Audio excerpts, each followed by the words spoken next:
Assalamualaikum warahmatullahi wabarakatuh.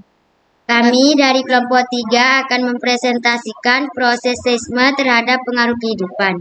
Saya Nimas Mukarramatul Islamiyah sebagai moderator. Saya Rika Safitri sebagai pemateri pertama. Saya Jamilatul Laili sebagai pemateri kedua. Saya Sofiatul Sakinah sebagai materi ketiga.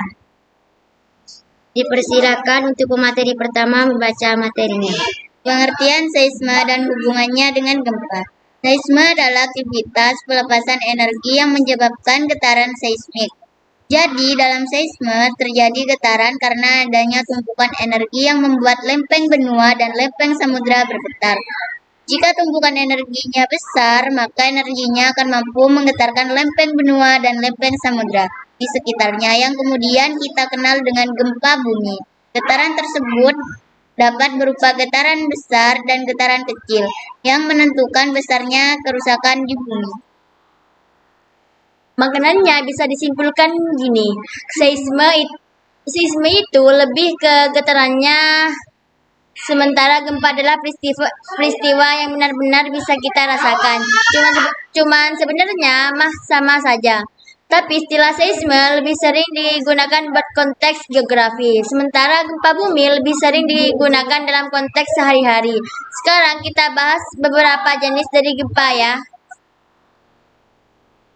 Jenis-jenis gempa. A. Berdasarkan proses terjadinya. Ada 3 jenis gempa yang terjadi berdasarkan prosesnya.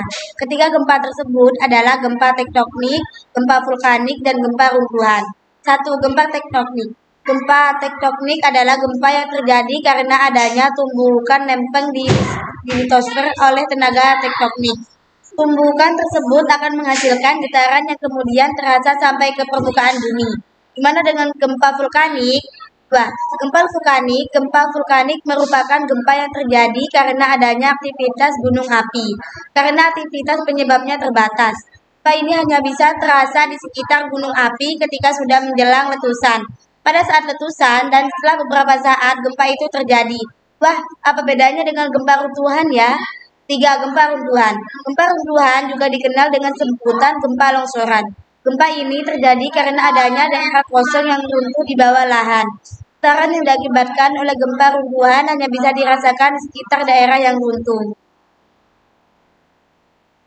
B. Berdasarkan bentuk epicentrum. Menurut bentuk epicentrumnya, gempa bisa dibedakan menjadi gempa sentral dan gempa linear. 1. Gempa sentral. Gempa sentral adalah gempa yang epicentrumnya berbentuk titik terpusat di satu titik. 2. Gempa linear.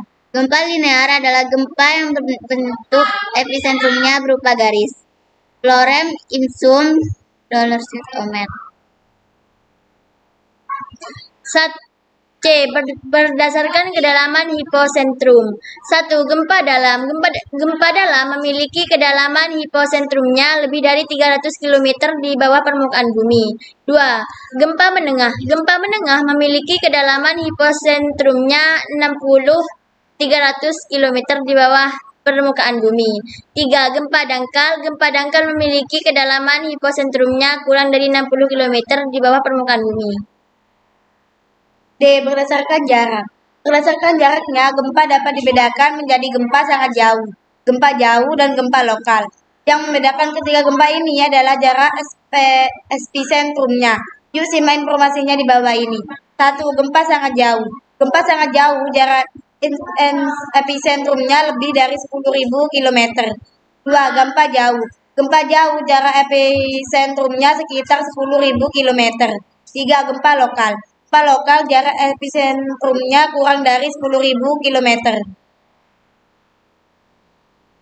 E. Berdasarkan lokasi gempa. 1. Gempa darat. Sesuai dengan namanya, gempa darat merupakan gempa yang epicentrumnya terletak di daratan.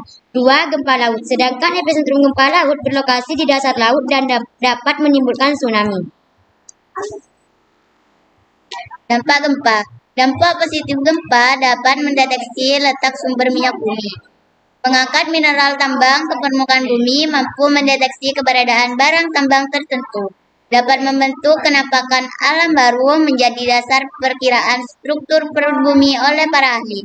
Dampak negatif gempa merusak bangunan dan infrastruktur, menimbulkan korban. menimbulkan gelombang tsunami jika terjadi gempa laut, merusak jaringan transportasi dan telekomunikasi. Cukup sekian presentasi dari kelompok kami, kurang lebihnya mohon maaf. Wassalamualaikum warahmatullahi wabarakatuh.